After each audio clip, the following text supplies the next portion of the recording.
we're going to talk about what's going on in New Jersey at the moment. So the crypto lending platform BlockFi apparently just received an order from New Jersey's acting attorney general to halt its interest account operations in the US state. Super interesting stuff. We had the CEO, Zach Prince, response. He said that the platform remains fully operational to all existing clients in New Jersey, but it is interesting that New Jersey is starting to crack down here. Prince also responded that he thinks the attorney general is not understanding the situation correctly. He says they're not, offering securities, etc. So just kind of an interesting thing to dig into as we start to see more regulatory crackdowns around the country and around the world. I'm going to throw this to you, Ben. What were your thoughts on this, and what do you think the future of platforms like BlockFi have in the United States if we continue to see crackdowns like this? Yeah, I think that's interesting because part of what these interest accounts are based on, right, is Bitcoin and Ethereum, which are considered commodities, right? That's kind of what they're qualified as. But also things like Uniswap and Chainlink. And that's where it gets really tricky. I think that's what New Jersey's kind of looking at in this regard. But I also think this is maybe a little bit of a cautionary tale, right? We were talking about Binance, and some of the scrutiny they're facing. BlockFi has also been raising a ton of money, right? And so this is another story here where you see regulators, they're based in New Jersey, potentially start to clamp down on this. So I'm really curious to see which way this is going to go, and particularly if states or places are headquartered start to kind of look at these things differently than maybe the federal government is. I think that can make a big difference because obviously it's 50 states. There are 50 different localized sort of federated governments here that these entities have to deal with. So that's one thing. And the second thing is just that, it should be clear that while current, kind of interest account users can keep their accounts, starting tomorrow, they won't be able to accept any new users. So that's going to be something that could affect their growth going forward, depending on how this all shakes out. But super, super interesting stuff. Yeah. They won't be able to accept any new users in New Jersey, right? New Jersey, correct. Yeah. It's the first state to look into this. They're really focusing on the BlockFi interest account, BIA, saying that is a security. People are earning interest. This is a financial product that we consider to be a security.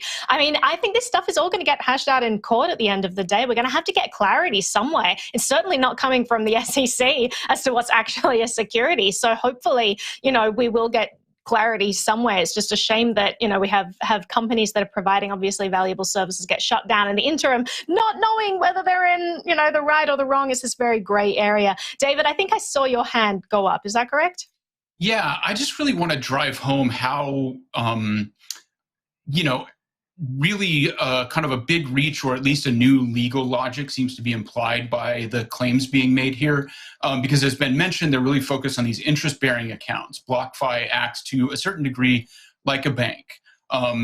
In the write-up by New Jersey, they point out the big difference between standard interest-bearing accounts in banks today, which are 0.25%, and the interest being offered by BlockFi accounts, which can go up to 7.5 or 8%. And the implication seems to be that somehow offering high enough interest turns your bank account into a security. And it just on the face of it, it makes almost no sense. And a court who bought this argument would by extension, in some sense, be saying that all bank accounts are securities. So I just really there's probably layers of this that I'm not tuned into yet, but on the face of it, it's a very strange set of claims. And yes, I think Ben hit the nail on the head that the involvement of Uniswap and some of these other assets in these accounts is probably what they're going for. I think they're going to make a sort of complicated argument that the nature of the account makes it different from a bank account, but it's a strange set of claims. But Ben, you wanted to chime in.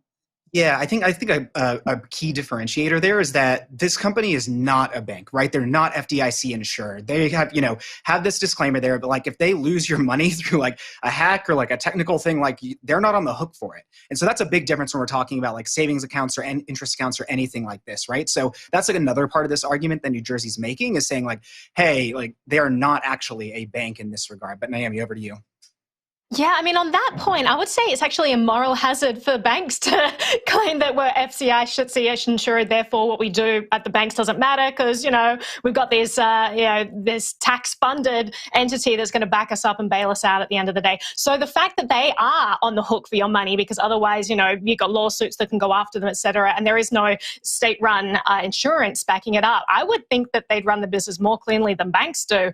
We won't dive into all the corruption around banks banking industry. But, there definitely does seem to be a moral hazard when you have that FDIC insurance backing them up and saying, doesn't matter what you do, we've got it.